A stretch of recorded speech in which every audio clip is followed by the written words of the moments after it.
When Adam Silver first took over as the NBA commissioner, he was praised for the new ideas he was bringing to the league. I mean, since taking over in 2014, he's introduced the in-season tournament, the play-in games, the coaches challenge, and his tweaked All-Star weekend almost every single year. Unlike most commissioners in sports, Adam Silver seemed to actually listen to the fans, and when they wanted something changed, he would do whatever he could to try and fix it. But as the years go on, more and more people are starting to question the direction the NBA is going in. Although a lot of the problems people have with the league aren't necessarily his fault, he is the face of the current NBA product, so a good amount of the blame falls on him, and for the most part, rightfully so. Don't get me wrong, Adam Silver has done a lot of good stuff for the league. The play-in games give fans more of a reason to keep watching towards the end of the season, and it gives borderline teams a reason to keep playing. The in-season tournament was actually pretty cool, and the fact that he was able to put the bubble together to save basketball should be commended, even despite some road bumps along the way. But the NBA does have some pretty glaring flaws that have only gotten worse since Adam Silver took over. And because he just signed himself to a max contract, I don't think he'll be going anywhere anytime soon. There's several reasons people hate the current NBA. I'm gonna try to talk about as many problems as I can without the video becoming too long, starting with the actual product that's on the court. The way NBA basketball is played has completely changed over the last 10 years. This is partly due to the natural evolution of the game and partly because of the current rules. The most casual fans to the most diehard fans all complain about what the rules have become. They're looser than they've ever been, and offense is highlighted while defense is penalized. Borderline to pretty obvious travels are now perfectly fine because of the gather step, moving screens are now just completely normalized, and foul baiting is at an all-time high while defense is essentially illegal. Not to mention, the refs themselves are so bad that the game would almost be better if players just called their own fouls. Refs nowadays call fouls differently every quarter, so it feels like there's no consistency with the league whatsoever. The only thing they're good for is taking a game that has 2 minutes left and making it go another 45 minutes. Adam Silver's NBA has become a purely offensive league, which can become very bland very quickly.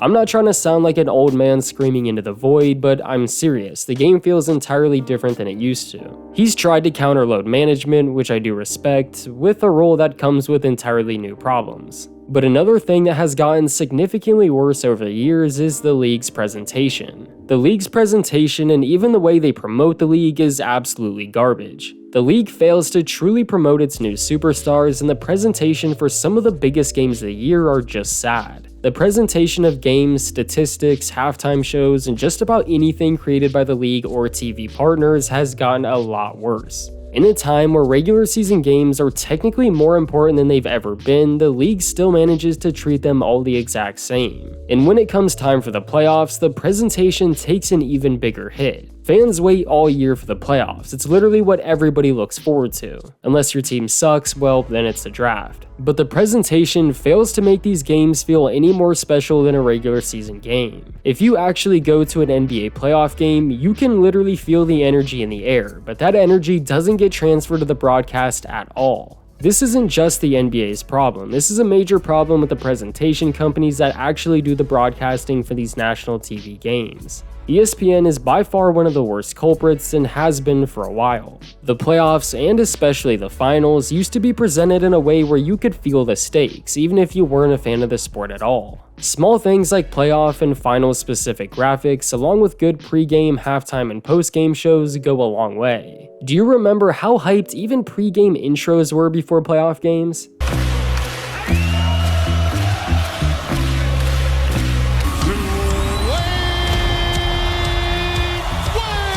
It genuinely felt like two teams were about to go to war, and you could truly feel the magnitude through the TV. Plus, the commentators made sure you knew what was on the line, and they sold you on how meaningful every single game meant. But now they barely even show the player intros, and they got analysts on the court talking about who's going to be the next coach of the Lakers during the finals. It's all just hard to watch. As a casual viewer, it feels like nothing special, and as a diehard viewer, it feels like just another game. But like I said about how the league fails to promote its stars, the presentation and promotion is just as bad off the court. Is it just me, or do awards feel empty? Do you remember when MVP winners would get their very own press conference and speech after winning the award? Or even when they had ceremonies presenting them all? The Kevin Durant MVP speech was viral on early social media for years, and anytime people mentioned the award, that speech would always come to people's minds. We talk about who's gonna win MVP all year, but when the person actually wins it, it just feels so anticlimactic.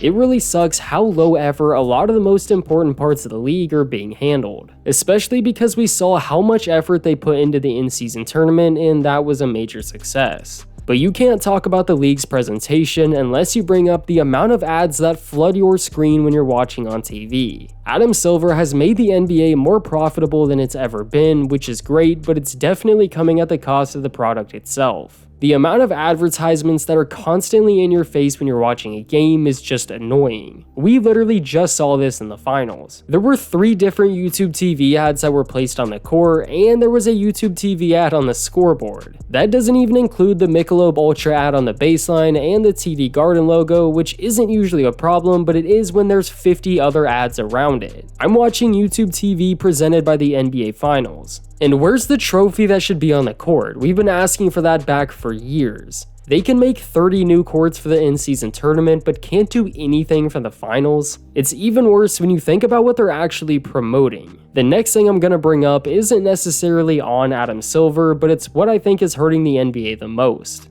And that would be the media as a whole. Gone are the days of actually talking about the sport logically. Now it's all about who can say the dumbest thing possible. One week a player is the greatest of all time, and the next week he's apparently overrated and should be cut immediately. Or how about being so butthurt that LeBron unfollowed you on social media that in the middle of the finals you dedicate an entire segment of your show to call him sensitive? I don't even get annoyed at this point. You know they're literally lying to try to get views. If anything, it's just kinda sad. But as a whole, it makes the league look like an absolute joke. People used to take the league a lot more serious. If you were speaking about sports on TV, it's because you knew sports. This was before YouTube gave nobodies like myself a platform. It used to actually mean something. Kids today don't know what it's like to wake up, turn on SportsCenter, and see what's going on in the world of sports. Just sitting there waiting for them to talk about your favorite team or sport. Now, these awful shows being popular is why kids on Twitter are so toxic and constantly arguing with each other. There are several YouTubers that know infinitely more about the league than these so-called analysts. They're the ones in the media actually growing the game. There's still several other things I could talk about. I mean, it's been a pretty chaotic time in the NBA over the last 10 years. But I think those are the major problems the NBA needs to address immediately. Even though one thing that the NBA had over the NFL is being taken from them, it's a new time. We're currently in the player empowerment era where all the leverage for anything is in the hands of the players. I just made a video about the NBA's coaching problem, which is also something that has only become worse since Adam Silver's taken over. I mentioned even more problems with the league in that video, so check that out as well. Regardless, since he took over, there has been a lot of good, but there has also been a lot of bad. Some his fault and some not. But let me know down in the comments what you think about the direction the NBA is going in, and please leave a like on the video to support the channel. Also subscribe if you're new for more basketball videos just like this one.